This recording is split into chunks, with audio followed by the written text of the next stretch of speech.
په خیر راغی جی. یا په خیر راتلې داسې پټه پوی نظر دې نه لګي ړوند ده ولې څه چلو شو؟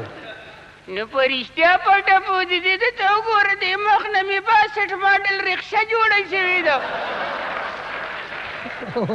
اځې زما چې سم نظر نه لګېدو دا خو رښتیا ده پوزه دې ولې ټوله وینه وینه ده او دا مې د پوزې ګیربکسه ماته ده.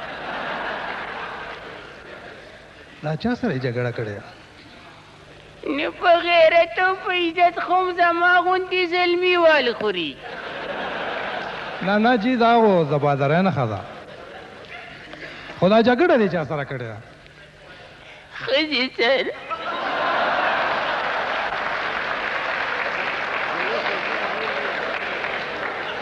نو کې دا حال دې بیګم صاحب کړی دی؟ نه د هغې د مینې نښې خو مې لا په ملا پرتې دي. نو دا مخ نه دا زړه کرکول چا جوړه کړې ده؟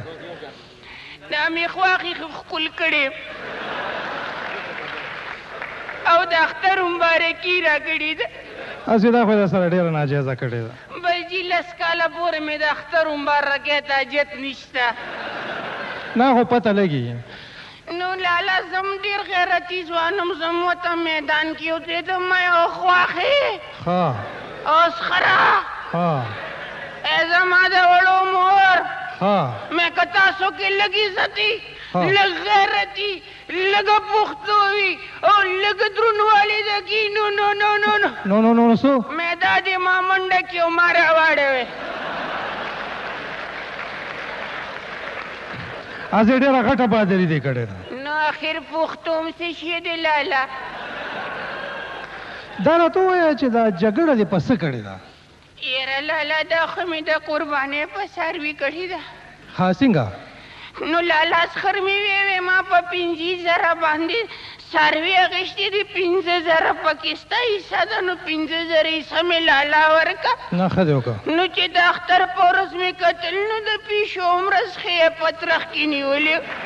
نو ایله د پیشو مرسخې ترخ کې نیولې وو؟ نو چې څنګه مې سخر واخیستې سخې راوړې نو ها نو بیا؟ نو لالا چې څنګه ملال کو نو مازغه خپې مې تې خواښې وړوې زما خپې او مازغه کمزوري دي.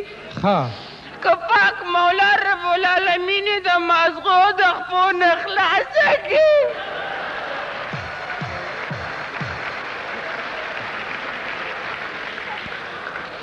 او غوښه؟ لالا نوره غوښه مې تې یو اوښي یوړو نو او سرمن مې سخرې یوړله. ښه غوښه دې وخوره یوړه او سرمن دې سخر او تا دې څه درکړو؟ ما لیلکۍ راکوي ځانه پې مچان شېړه.